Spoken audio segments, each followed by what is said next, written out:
Folks, welcome to Legacy IAS. In today's video, we'll be discussing about the society and economy of your Cheras. Alright, now let's get into the video. See now, the predominant form of economy was through agriculture. Okay, in this agriculture, okay, first thing, the kings or rich nobles, right, this was agriculture was their main source of income. Agriculture was their main source of income doesn't mean that they used to do agriculture and get from that. The tax from agriculture, right, the tax from agriculture, the produce from agriculture, right, the tax from agriculture directly went to royal treasury. The produce from agriculture, part of the produce was also sent to the kings and chiefs. Alright. Next, with agriculture, right, another thing that becomes extremely important is your agricultural lands.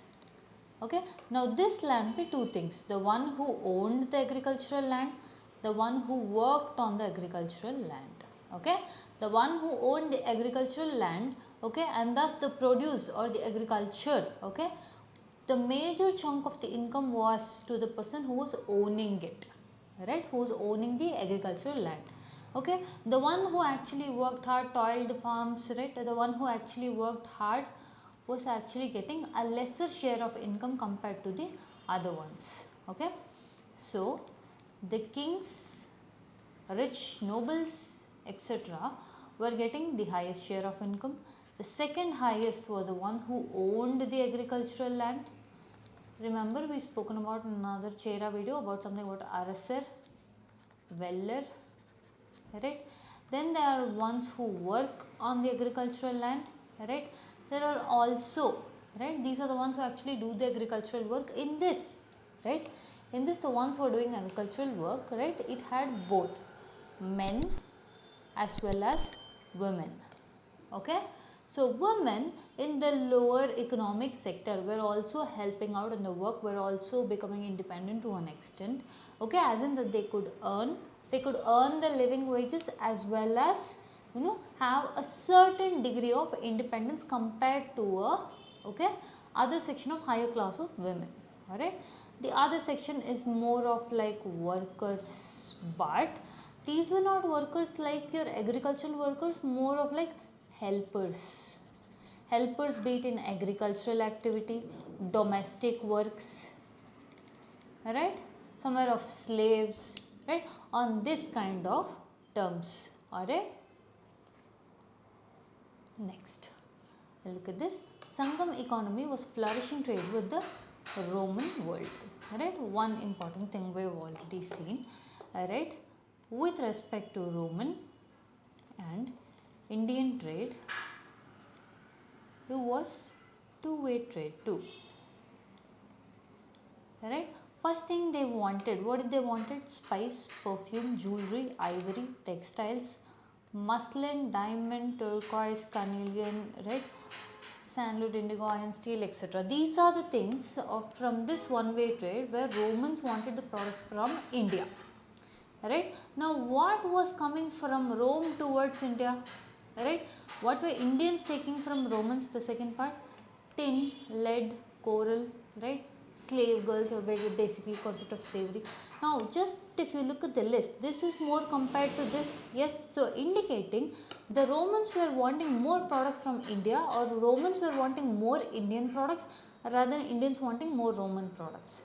Alright, this, for example, look at here in Pliny, his natural history, right, he claims that all the Roman gold, alright, all the Roman gold was drained in India.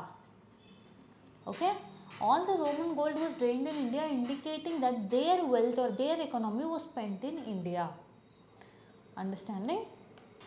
The trade between the west and east was more accentuated when they found or discovered about your monsoons. Okay, they discovered which is the right time to travel, right, which is the right time to come to India, which route to take. All this became very easier when the discovery of monsoons took place. Alright. Next, see the discovery of monsoons. Okay, this proved, okay, throughout the year, babe, right, which point of time trade is better, which point of time trade for the origin country going back is better, right, and this trade, okay, indicated something like, for example, we have beginning of the year, right, beginning of your monsoon session, beginning of your winter session, beginning of your budget, right, all these sessions, why are they made in separate segments based on our local climatic conditions? Yes, now when we say local climatic condition, Indian local climatic condition is pretty unique, right? Now they also started trading based on that unique climatic conditions.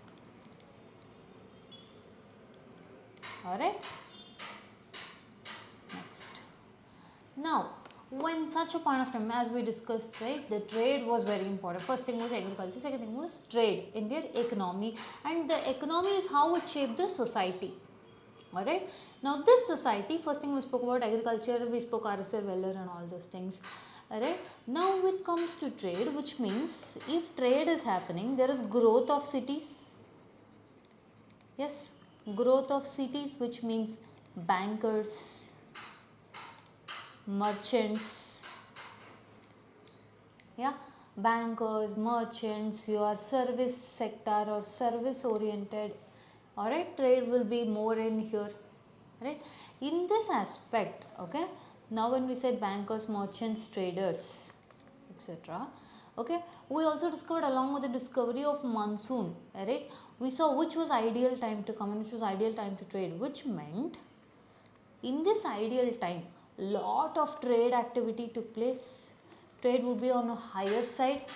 Now this trade that was happening, okay, they had to make sure that no smuggling was done, right, there are, okay, instances where smuggling is seen, right, for Indian goods, and also the soldiers would be put guard in all the trading zones just to make sure, okay, the merchants or traders, they are not, okay, cheated, alright, to make sure that they are getting fair prices. Okay, increased amount of trade increased amount of trade indicates increased economy, right, which means theft also would be a possibility. Now to guard this trade, right, soldiers would be posted all around the important trading areas, right, like this. The Sangam poems mention the busy markets guarded by the soldiers. Why were the markets busy? We just discussed, right? Prevent smuggling, constant vigil on trade routes. Yes, transit duties, the one who is coming to India to trade, okay, with transit duties or the one exiting, right? It is a win-win situation for us, right? Now this is a trade center, excavation of a trade center, alright, in the Sangamish. Look at this. We said economy is directly related to the society, right? One such thing we spoke about is your agriculture, another thing we spoke about trade, and third is for your spoils of the war. Okay? Spoils of the war. What do we mean by spoils of the war? We said the contemporaries of Cheras are Cholas and Pandyas, which meant all three of them kept fighting with each other. All three of them were contemporaries. All three of them wanted to remain superior. All three of them wanted to maintain their hegemony over the remaining people. Yes, in that case, right, fight for important zones, economic producing zones, right, control of that became important, which meant anyone who controlled that was distributed between the king, their rich nobles, right, and they made sure that the income from that was also going to that respective kingdom. Economic front, fine, but how is it with respect to society? That is where your concept of chiefs, nobles, right, all these start coming in, and they start becoming more and more aligned behind the king. Now they will become powerful enough to want to be the next kings. They want to grow their influence, they want to grow their wealth, right. So this also we can see with respect to the society. Alright, next, concept of Varna system or social classes is seen or visible in the early Sangam period, but there was no acute caste distinctions. Why are we stressing on acute? Like caste was there, concept of caste was there, okay, caste distinction was also there, but the fact that at no point of time this caste is supposed to mingle with this caste is not supposed to dine with this caste is not supposed to marry with this caste, that kind of pictures had not yet entered the early Sangam period, right, which meant it comes later in period of time. Alright. Now, here we also notice the concept of, okay, Nadakal or Veerakal are basically hero stones or memorial stones, right. Now, you might have seen KGF movie. If you would have seen this concept of Veerakal and all those things, basically anyone, okay, who's fought for the people or for the well-being of the people or for that region, he is raised to a status, okay, in which they worship him as God or someone who is a path shower for that region of people. Alright. Next, in this period of time, okay, during the Cheras, the worship of Vishnu, Indra and Shiva was most majorly practiced. Okay. Now, if you look at the religion of Cheran period or Cheran society, they were morely, okay, majority of them were mostly of Dravidian culture, right. They follow the Dravidian culture, they followed the Dravidian religion. There were also instances of your Jains, Buddhist monks, right, Christians. Alright, there were other religions also present in the region, but majoritarily the practice was your Dravidian religion. Alright. Now, one interesting feature about your Cheras is your megaliths. We can use either say the Cheran society or the Sangam society.